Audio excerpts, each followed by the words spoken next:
Muito obrigada, Sr. Presidente. Eu queria, em primeiro lugar, dirigir os meus cumprimentos à Sra. Ministra e à sua equipa nesta primeira audição, e eu começaria por fazer algumas perguntas que têm a ver com a relação do cidadão com o Estado.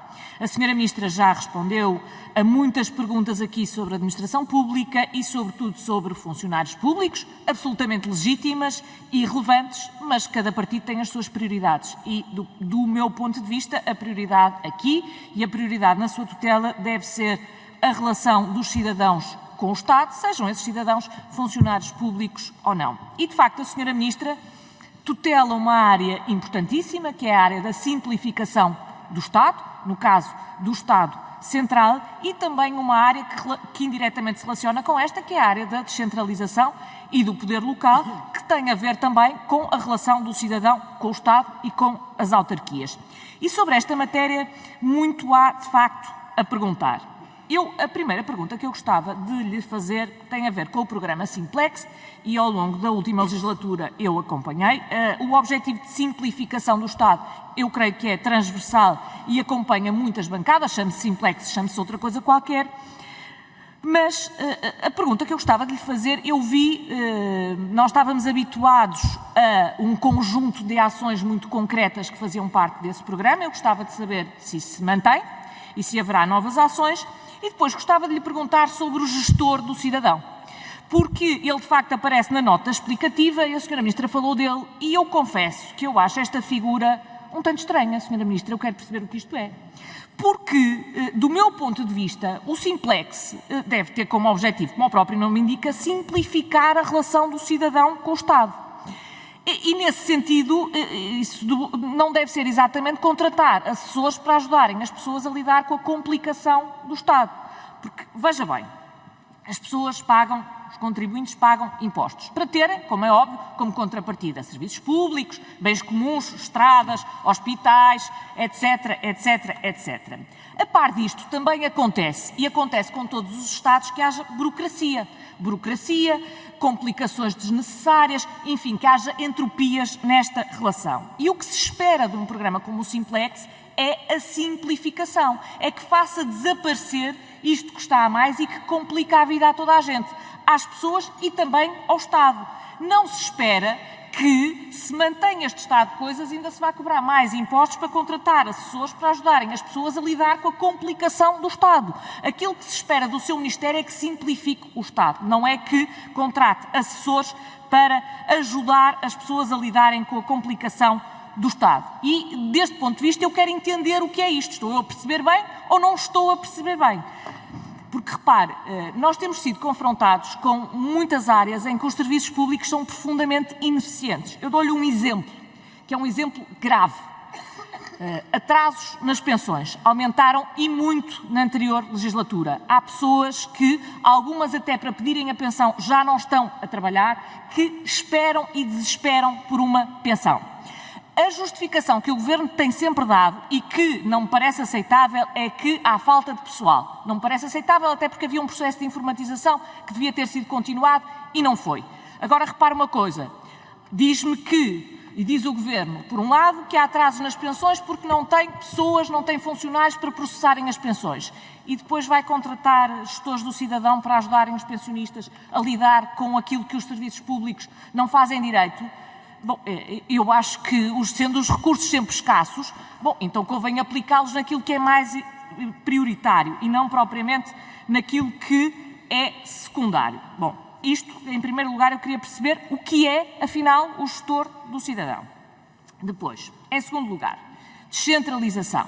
A descentralização foi anunciada pelo anterior Governo como a maior e a grande reforma, eu creio até que era do século. Senhora Ministra, estou absolutamente de acordo que a descentralização é essencial, é básica para termos um Estado a funcionar melhor, Estado aqui em sentido lato, incluindo tanto o Estado Central como as autarquias. Bom, em 16 de agosto de 2018 foi aprovada a legislação, aliás com amplo apoio político, porque teve o apoio político do PS e do PSD, embora na altura o CDS tenha alertado para que esta legislação não ia funcionar e a descentralização ia falhar redondamente.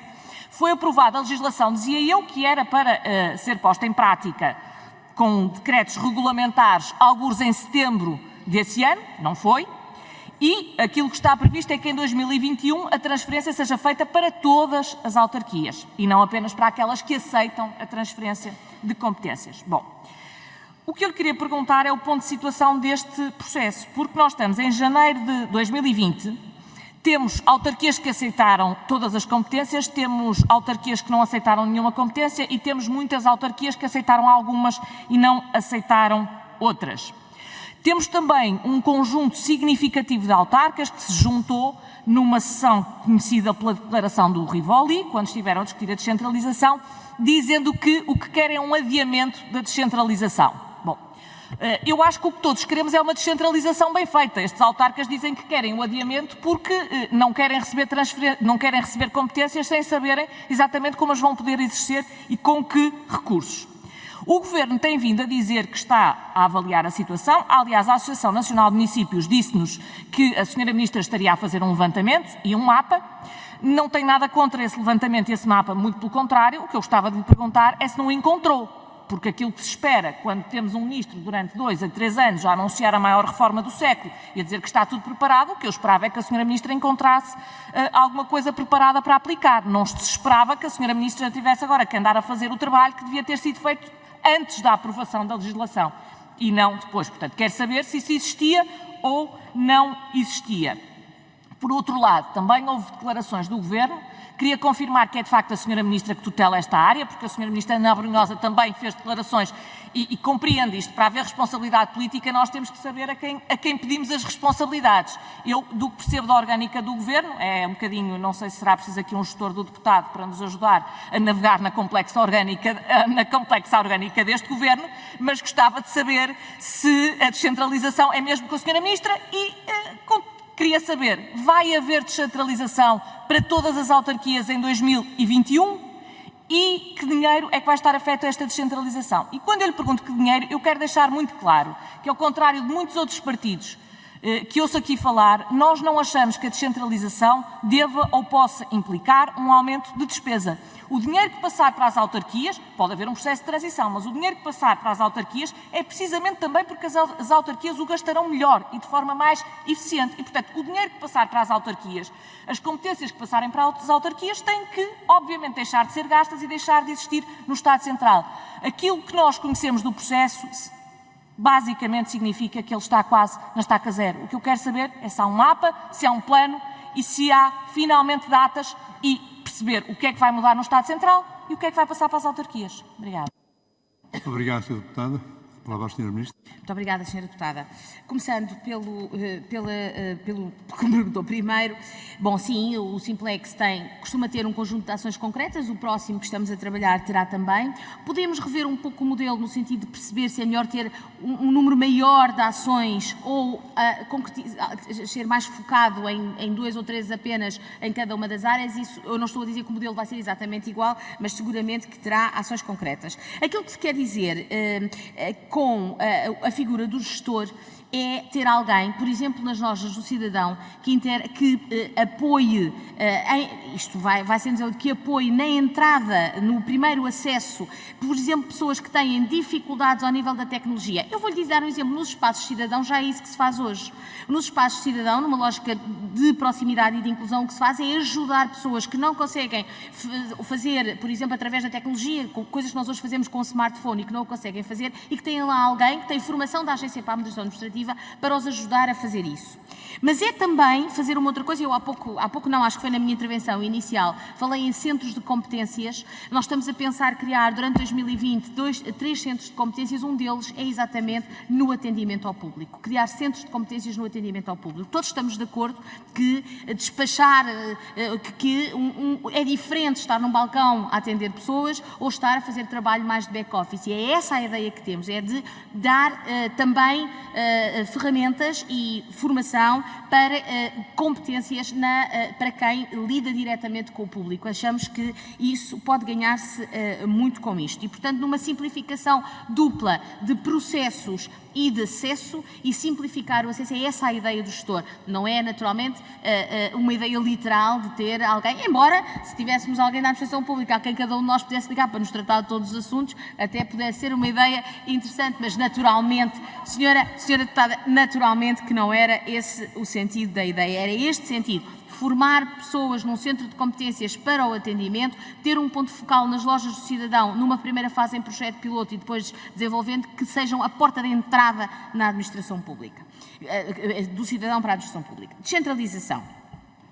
Ora bem, e antes de mais, e porque concordo inteiramente com a senhora deputada, que competência, responsabilidade, quem tem as competências para o bem e para o mal, tem para fazer as coisas bem feitas e colher os louros se tiver que escolher, e tem para ser responsabilizada se assim não for. E, portanto, quem tutela esta área, efetivamente, é a minha área governativa, sou, portanto, eu em última análise e, naturalmente, os senhores secretários de Estado que comigo colaboram.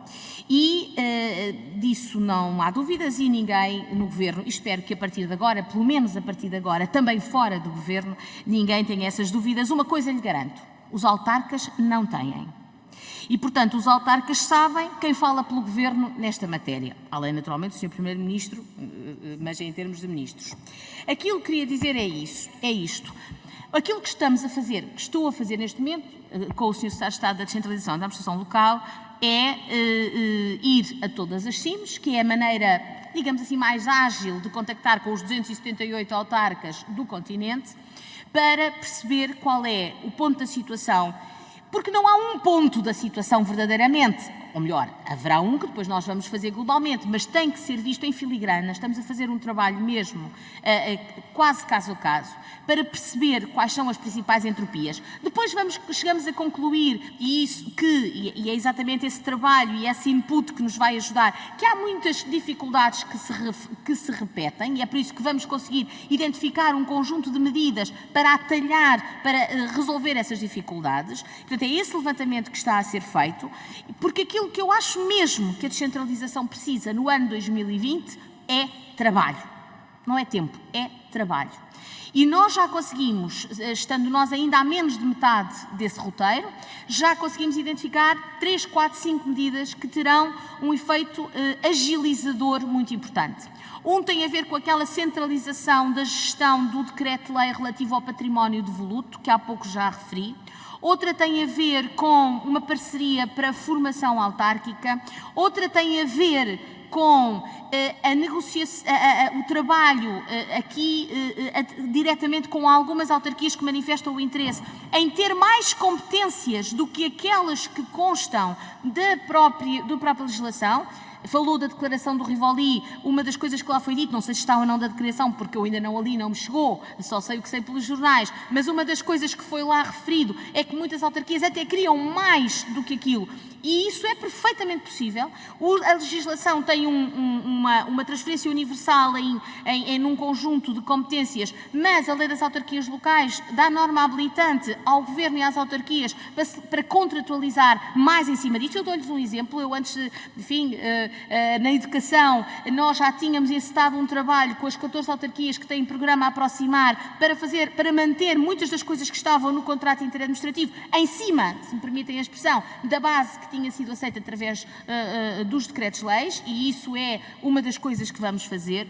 Outra tem a ver com uma revisitação dos mapas relativos às infraestruturas, para perceber, eu relembro, por exemplo, que na área do decreto-lei da educação, cerca de 300 escolas estão excluídas da transferência, e poderá também aumentar-se esse número de infraestruturas, por exemplo, nos centros de saúde, se concluirmos que isso está a ser uma dificuldade. Em suma, eu quis aqui concretizar para não parecer que já vamos fazer coisas. Não, já há coisas concretas, e tenho a certeza que no termo do roteiro encontraremos mais coisas concretas a fazer e vamos fazê-las. E, portanto, se me pergunta, mas então, se encontraram isso tudo, o que é que foi feito? Senhora Deputada, foi feito um pacote legislativo ambiciosíssimo. Um pacote legislativo ambiciosíssimo, com descentralização em variadas áreas. Relembro que a única área que acabou por não acontecer foi a área da ação social. Estamos a retomar o trabalho relativamente ao Decreto-Lei da Ação Social. Mas, portanto, houve aqui um pacote legislativo que foi negociado intensamente, no caso, naturalmente, por quem antes tinha esta tutela com a Associação Nacional de Municípios Portugueses. Isso foi um trabalho muito relevante. As comissões que foram criadas, todas elas tiveram reuniões e realizaram-se e desenvolveram-se ao longo do anterior mandato. Agora, há dificuldades que nós vamos sentindo quando fazemos. E é por isso que o processo da descentralização não é um on and off. O processo da descentralização é, como diz o nome, um processo. E é porque entendo que em 2020 há caminho, há trabalho, há medidas concretas que se podem adotar para garantir o sucesso do processo e é nesse sentido que estamos a trabalhar. Muito obrigada.